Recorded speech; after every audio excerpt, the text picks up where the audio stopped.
El contratista estaba absolutamente seguro de que detrás de aquel muro no había nada. Entonces, la broca de su taladro golpeó metal.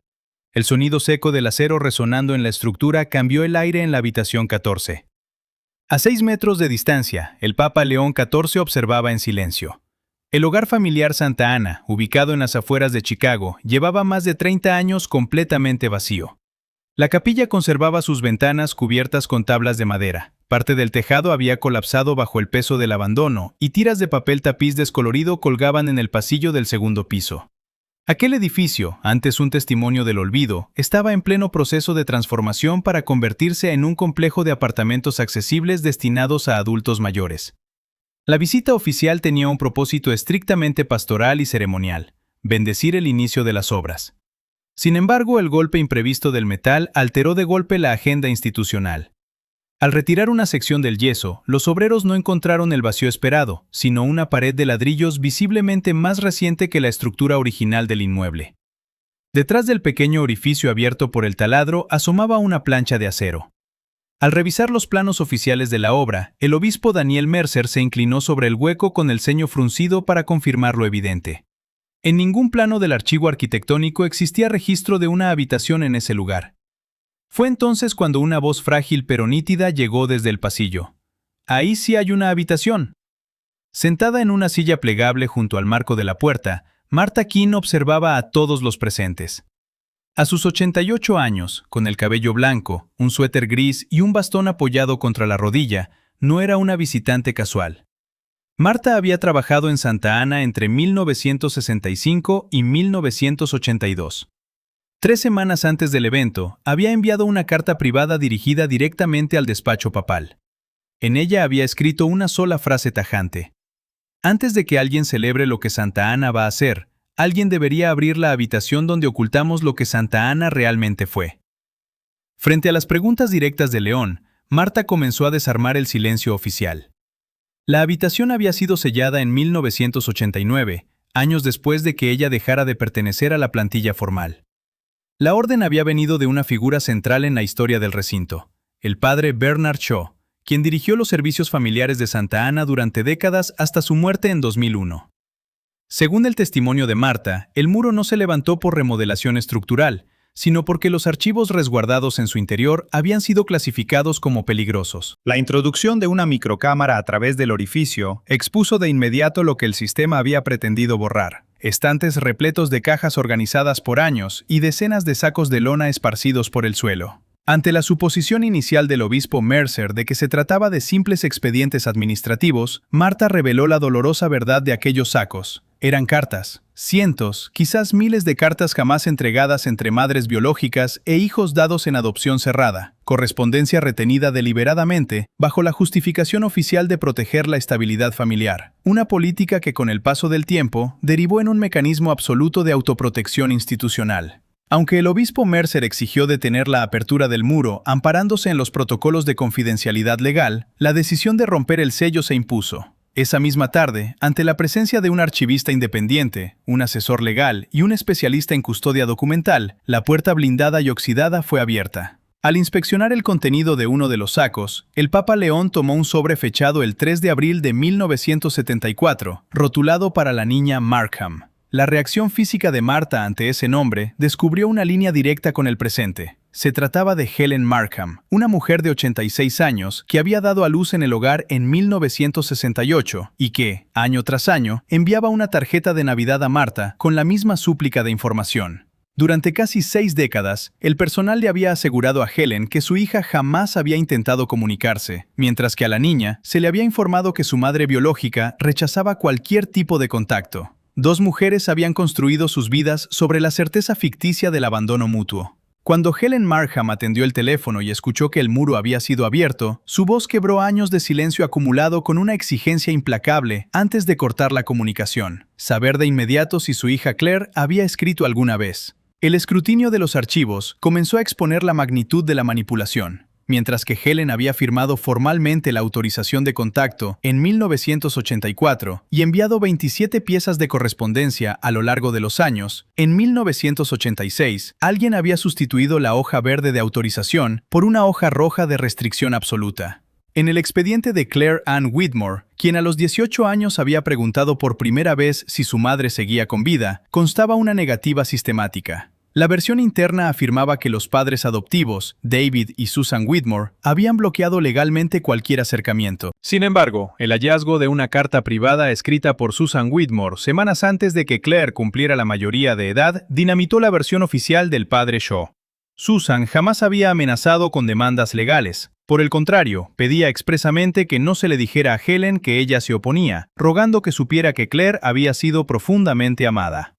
Martha King, confrontada con el memorando que ella misma había mecanografiado por orden del padre Shaw, se vio forzada a reconocer que la lealtad hacia el hombre que la rescató en su juventud la convirtió en el engranaje ejecutor de una mentira devastadora.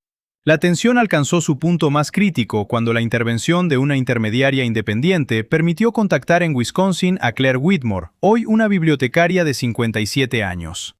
Al confirmarse que su madre biológica seguía viva y que jamás había dejado de escribir, Claire sacó de un cajón una carta jamás enviada por su madre adoptiva hacia Helen Markham, descubriendo que su familia adoptiva también había sido enganada por el Hogar Santa Ana.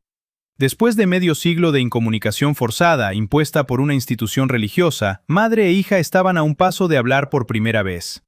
Pero en el epicentro de esta fractura institucional quedaba una interrogante aún más perturbadora y sin resolver. Si el padre Bernard Shaw no actuaba por lucro financiero ni por odio personal, ¿qué fue exactamente lo que encontró en esas cartas para convencerse de que mantenerlas enterradas en vida dentro de un muro de acero era el único modo de salvar al sistema de su propia destrucción?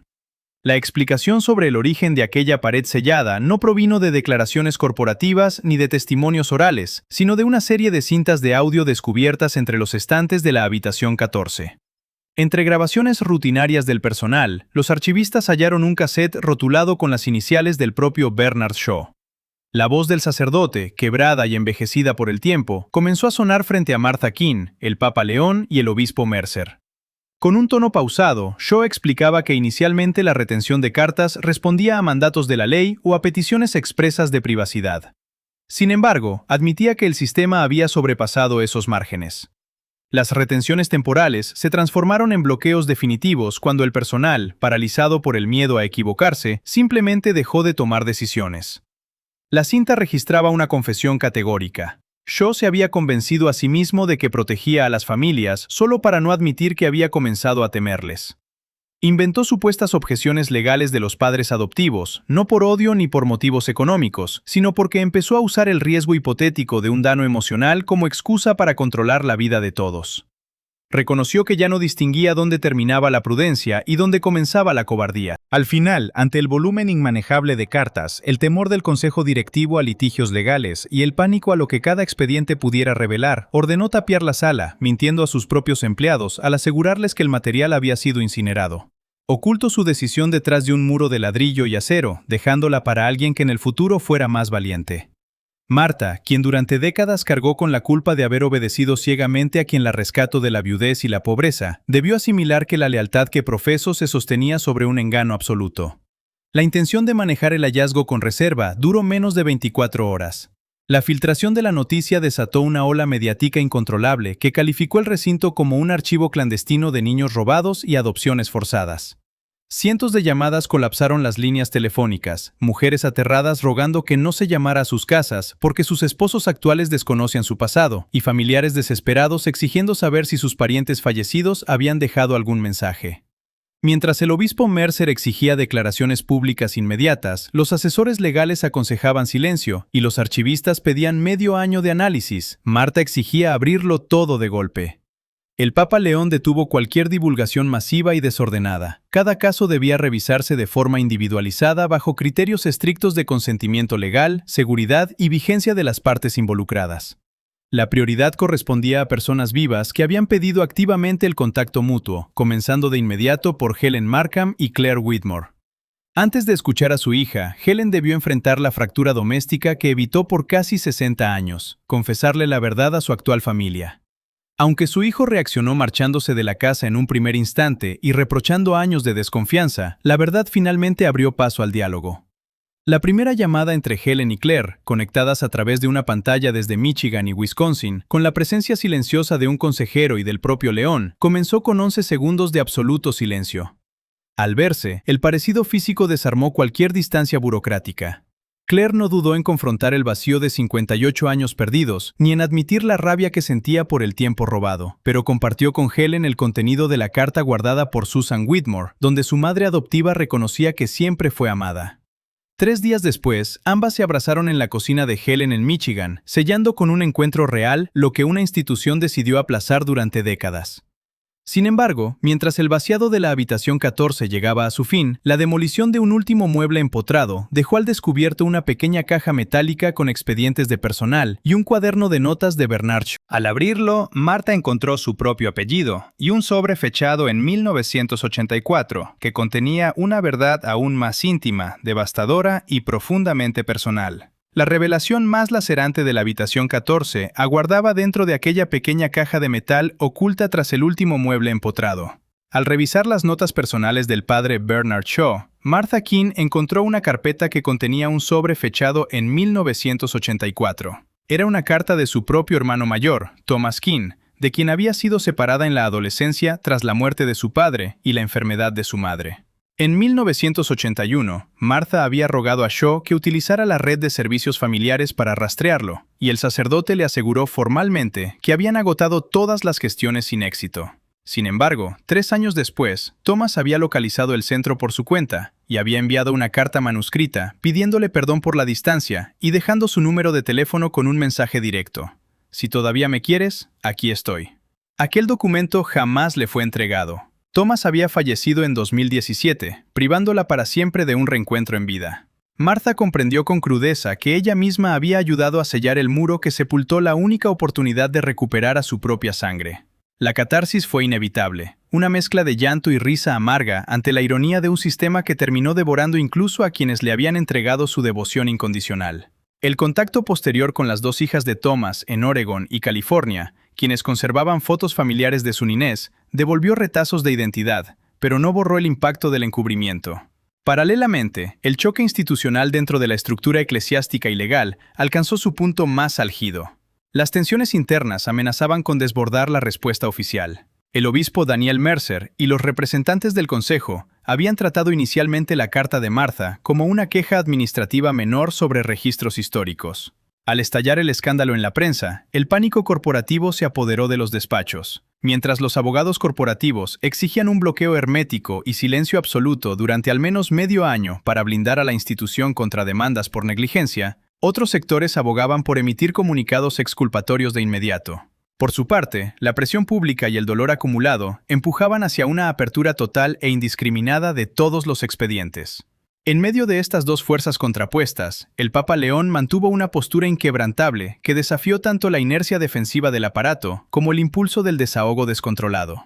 Se negó rotundamente a divulgar el archivo de forma masiva o convertirlo en un espectáculo público. Argumentó que publicar expedientes sin filtro repetiría con signo inverso el mismo error que cometió Santa Ana. Tratar todos los casos humanos como si fueran idénticos, violando la intimidad de aquellas mujeres y familias que se habían solicitado expresamente el anonimato legal. La directriz impuesta fue una revisión rigurosa, caso por caso, priorizando el consentimiento expreso, la legislación vigente, las emergencias médicas y a aquellas personas vivas que habían mantenido peticiones formales de búsqueda mutua a lo largo de las décadas. Esta determinación no solo permitió resolver formalmente expedientes pendientes, sino que impulsó auditorías profundas en archivos sellados de servicios familiares en otras instituciones vinculadas. El análisis evidenció que el daño sistemático no nació de un plan preconcebido para arrebatar 50 años de vida a cientos de personas, sino de una cadena burocrática de pequeñas cobardías: demorar, postergar, temer al litigio y transferir la responsabilidad al siguiente administrador. La estructura había preferido la estabilidad del silencio antes que afrontar la complejidad humana. Con los expedientes debidamente procesados y trasladados fuera de la habitación 14, el edificio se preparaba para su inminente reapertura pública, dejando el espacio donde estuvo el muro como el testimonio silencioso de una verdad que ya no podía volver a ocultarse. La revisión exhaustiva de los archivos de Santa Ana se prolongó durante meses, demostrando que la verdad institucional distaba de ser un bloque uniforme. Muchos expedientes y cartas habían sido indebidamente retenidos por decisión arbitraria del personal, pero otros tantos habían permanecido restringidos bajo una estricta legitimidad legal, cumpliendo la voluntad de madres o hijos que habían solicitado privacidad absoluta. La apertura de los registros no desató un festival de milagros ni tampoco una catástrofe legal. Reveló la condición humana en su estado más crudo. Algunos familiares rechazaron el contacto, otros encontraron explicaciones que aliviaron décadas de incertidumbre, y muchos comprendieron que la verdad no siempre abre puertas hacia la reconciliación, sino que a menudo explica con sobriedad por qué ciertas puertas debían permanecer cerradas. El proceso arrancó de raíz la ficción de la infalibilidad corporativa. El padre Bernard Shaw había realizado obras de auxilio innegables en su juventud, pero el miedo a las demandas, a la fractura familiar y al descontrol burocrático había transformado su autoridad en un sistema de censura silenciosa.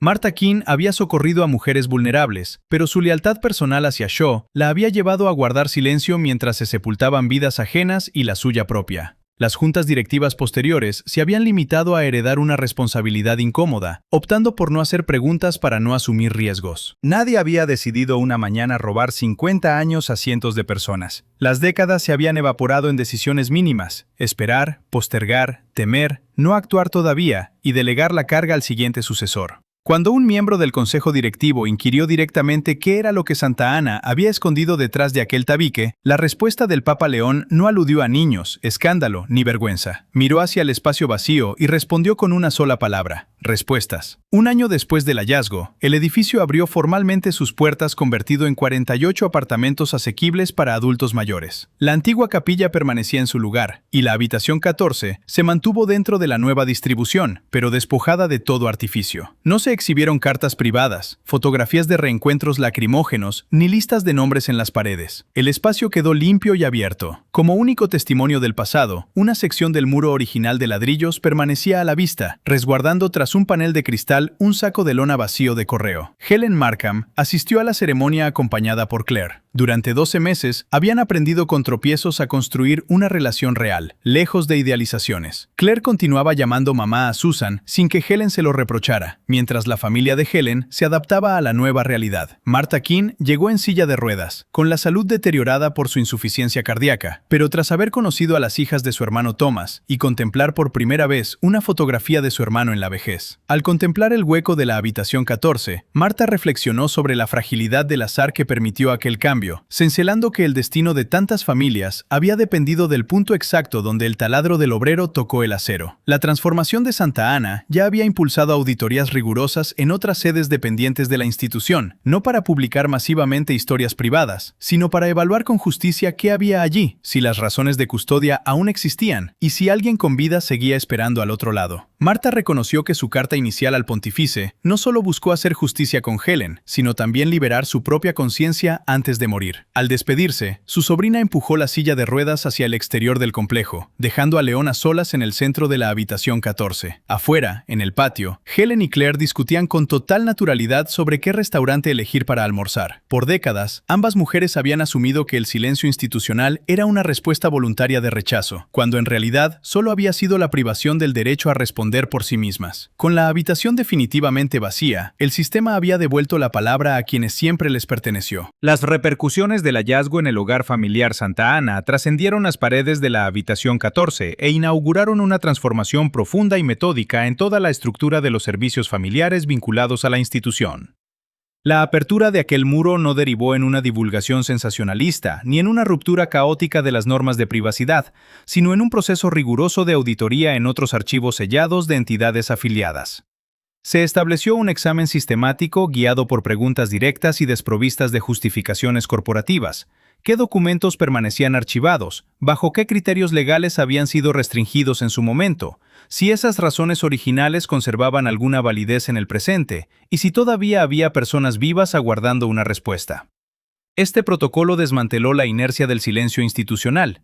En la mayoría de los archivos revisados no se hallaron revelaciones extraordinarias, pero en aquellos casos donde la correspondencia había sido retenida indebidamente, la devolución de la verdad permitió que decenas de personas reconstruyeran su historia. Para algunos, el acceso a sus expedientes significó confirmar que una madre había escrito cada año sin descanso. Para otros, implicó respetar la decisión de quienes habían pedido expresamente no ser contactados. La lección que dejó Santa Ana fue categórica. El sistema comprendió que su deber no consistía en imponer un destino forzado ni en fabricar una falsa armonía, sino en respetar la voluntad individual y brindar claridad sobre el pasado. En el plano cotidiano y local, la antigua estructura en ruinas se integró a la vida comunitaria como un hogar real para adultos mayores, conservando su capilla y manteniendo la habitación 14 completamente despejada. No había allí ningún monumento a la culpa ni homenajes ceremoniales, solo un fragmento de la pared original y un saco de correo vacío resguardado tras un cristal, como un recordatorio austero de lo que ocurre cuando una organización decide ocultar lo que no sabe gestionar. La realidad para los protagonistas directos de esta historia encontró su propio cauce, imperfecto y profundamente humano. Helen Markham y su hija Claire Whitmore completaron un año entero aprendiendo a convivir sin pretensiones ni discursos solemnes. Su relación no borró de golpe el peso de casi 60 años de separación, ni anuló el duelo por el tiempo perdido. Claire continuó honrando la memoria de su madre adoptiva, Susan, mientras que uno de sus hijos comenzó a llamar abuela a Helen, integrando las ramas de una familia que logró sobrevivir a la verdad.